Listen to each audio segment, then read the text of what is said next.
तुम सोच सकते हो कितनी क्रेजी तुम्हारी जिंदगी होती अगर तुम 1 अरब शहजादे होते, कितनी आजादी होती तुम्हारे पास इतनी सारी दौलत के साथ। तुम क्या क्या चीजें खरीदते और कौन कौन सी जगह घूमते। खैर, सलमान बिन अब्दुल अजीज अल सऊद को कभी ये इमेजिन नहीं करना पड़ा। वो पैदा ही 1 अरब शहजादे के तौर पर हुए थे। आज वो दुनिया के सबसे अमीर मुल्कों में से एक के बादशाह हैं और दुनिया के सबसे अमीर शाही खानदान के सरबराह हैं। और यकीन करो, कुछ भी तुम्हें तैयार नहीं कर सकता उसके लिए कि ये बादशाह अपनी दौलत को कितनी शानदार तरह से खर्च करते हैं। सऊद का घर। पहले चलिए समझते हैं कि किंग सलमान के पास इतना पैसा आखिर आता कहां से है। किंग सलमान 2015 में अपने भाई अब्दुल्ला के इंतकाल के बाद 79 साल की उम्र में सऊदी अरब के बादशाह बने। जब वे हुकूमत में आए तो उन्होंने सऊदी अरब का तख्त और मुल्क की राज्य स्वामित्व वाली तेल कंपनी अरामको का नियंत्रण संभाला। अरामको ही वो कंपनी है जो रॉयल फैमिली के ज्यादातर पैसों का स्रोत है। अरामको दुनिया की दूसरी सबसे बड़ी कंपनी है जो कच्चे तेल का रिजर्व रखती है और इस वक्त रॉयल फैमिली इस कंपनी का 98% नियंत्रण करती है। सऊदी अरब के राजनीतिक परिवार हाउस ऑफ सऊद है जिसकी नेटवर्थ 1.4 ट्रिलियन है। ये धन लगभग 2000 शहजादों और उनके परिवार के बीच बांटा है, लेकिन सबसे ज्यादा कंट्रोल किंग सलमान के पास है। उनकी अमीर दौलत से वे ने 12 शानदार महल बनाए हैं, जिनमें से सबसे मशहूर अल यमामाह रियाद में, अल आवाजाह पैलेस एट डिरियाह में और एरगा पैलेस है। अल यमामाह पैलेस आल यमामाह पैलेस रियाद में है, जो शाह सलमान बिन अब्दुल अजीज का सेंट्रल हब है। ये पैलेस उनके आधिकारिक काम और रॉयल कोर्ट के लिए उपयोग होता है। पैलेस का बाहरी भाग आधुनिक और शानदार है, जिसमें पारंपरिक अरबी डिजाइन जैसे ज्योमेट्रिक मोटिफ और तीर के आकार की खिड़कियां हैं। लेकिन पैलेस का असली चार मंदिर है जो किंग सलमान का गर्व है। हाँ, यह महल सच में बहुत खूबसूरत है, जैसे कि आपने कहा। उसमें सभी वह विलक्षण झूमर और प्राचीन वस्तुएं हैं। अगर मैं गेस करना चाहूं तो लगता है यह महल बहुत महंगा होगा, शायद 100 में होगा। और जब बादशाह सलमान इस महल के फैंसी माहौल से थक जाता है तो वह सीधा अल अवजाह महल जाते हैं, जो सिंपल और पुराना है। अल अवजाह पैलेस, इरगा पैलेस सऊदी अरब में एक सोने का महल है जो राजा सलमान के पास है। यह महल अल यमामाह कोर्ट से थोड़ा कम मॉडर्न है, लेकिन पुरानी आर्किटेक्चर का एक शानदार उदाहरण है। इसके दीवारों पर झटपट फर्शों का काम किया गया है और रियाद के काले और सफेद तस्वीरें हैं। मगर अल यमामाह के मुकाबले में यहाँ इतना सोना नहीं है। लेकिन इस महल का असली मायार उसकी उम्र और इतिहास में है। इरगा पैलेस जमीन पर सबसे पुराने महलों में से एक है और इसलिए अनमोल है। अगर तुम और एक सोने का महल ढूंढ रहे हो तो इरगा पैलेस का जिक्र होता है। एरगा पैलेस महल एरगा एक ऐसी जगह है जहां ज्यादातर बादशाह के राजनीतिक दौरों का स्वागत होता है। 2015 में जब बादशाह सलमान ने बराक ओबामा को महल में बुलवाया तो एक दिलचस्प चीज नजर आई, एक सोने का टिश्यू डिस्पेंसर।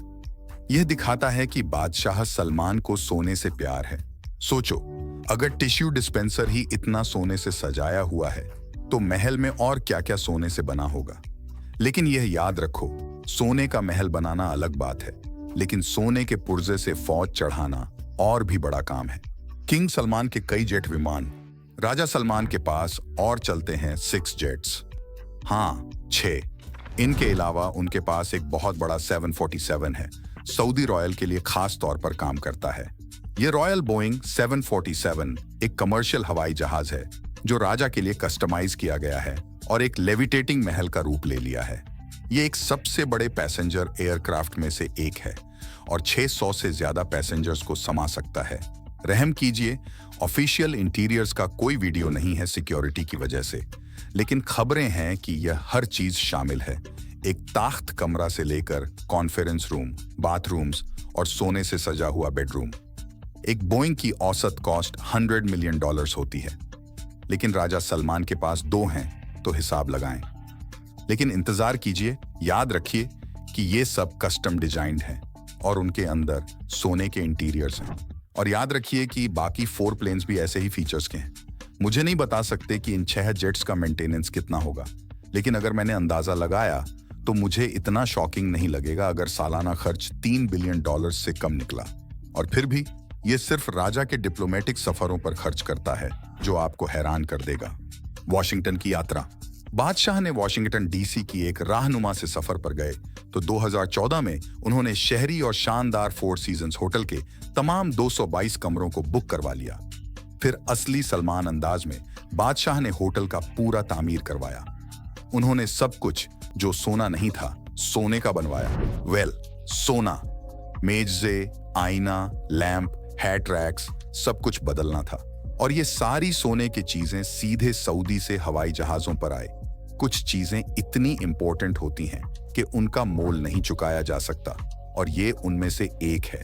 बादशाह ने होटल के तमाम गिले शाहों को लाल करने का भी हुक्म दिया और इंतजाम किए गए कि निचले पार्किंग गैराज में गिले शाहों को लगा दिया जाए ताकि बादशाह को जमीन से सीधा टच नहीं करना पड़े। 2017 में रूस की यात्रा। राजा सलमान के 2017 के सफर में उन्होंने रूस से लेकर इंडोनेशिया, मोरक्को, टोक्यो और कुछ और देशों तक कई सियासी सफर किए। हर सफर एक शहरी अफरा तफरी का नगमा था, लेकिन बिलाशुबा बेहद ज्यादा रकम खर्च की गई। राजा सलमान के रूस सफर में उन्होंने 1500 लोगों का साथ लिया, 1,764 पाउंड का खाना, अपना फर्नीचर और अपनी कलीन भी साथ लेकर गए। मगर इस तमाशा का असली सितारा राजा सलमान का सोने का एस्केलेटर था, जो उन्होंने अपने प्लेन से उतरते वक्त इस्तेमाल किया। देखो, आम एस्केलेटर्स का फूट के $8,000 तक का खर्च होता है, प्लस मेंटेनेंस। तो आप सोच सकते हो कि सोने का एस्केलेटर कितना खर्चा होगा। मगर सोना मैकेनिकल मूविंग पार्ट्स के लिए ठीक मेटल नहीं है। इस शहरी डिवाइस ने राजा सलमान के इंतजार में बीच रास्ते में अटक गया और उन्हें भी हम जैसे ही नीचे उतरना पड़ा। रूस में बादशाह ने रिट्स कार्ल्टन और फोर सीजन्स होटल को भी बुक करवा लिया। दोनों होटल को बादशाह के 1000 प्लस जुलूस ने कब्जा कर लिया और इसे मुमकिन बनाने के लिए ये शहरी होटल को दूसरे मेहमानों की रिजर्वेशन को मनसूख कर देना पड़ा और वहां हमेशा रहने वाले रहाशियों को टेम्पोरेरी तौर पर शिफ्ट करना पड़ा। इन बुकिंग्स ने किंग सलमान को रूम सेवा से पहले तकरीबन 3 मिलियन का खर्च किया। बादशाह के लिए यह एक बहुत छोटे रकम थी। किंग सलमान ने अपने ग्रुप के लिए 200 गाड़ियां किराए पर ली और अपने रुकने के दौरान रूस में लगभग 100 मिलियन का खर्च किया। मोरक्को में बादशाह ने अपने खर्चों को दोहराया। उन्होंने मुल्क के एक शहर तारीख में सबसे महंगी मकानों में से एक 74 एकड़ के जमीन पर 100 मिलियन खर्च किया। दूसरी तरफ बाकी जुलूस ने मोरक्को के एक से महंगी होटल में 800 कमरे बुक कर लिए थे। हाँ, इन्होंने पूरी होटल को बुक कर लिया था। टोक्यो की यात्रा। राजा सलमान टोक्यो की सफर की तैयारी में मसरूफ थे जब उन्हें सामान के लिए मसला सामने आया।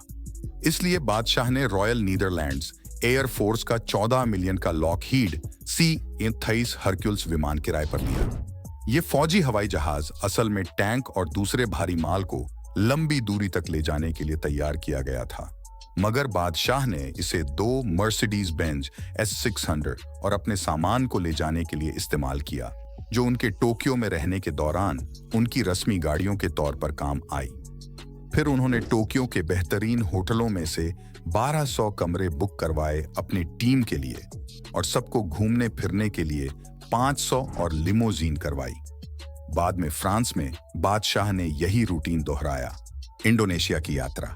किंग सलमान का सफर करने का तरीका इतना शानदार है कि हर मुल्क में उनकी तफरीहात की डिमांडें शानदार होती हैं। इंडोनेशिया की सफर में भी किंग सलमान ने अपनी शख्सियत का मालो दौलत साथ लाया।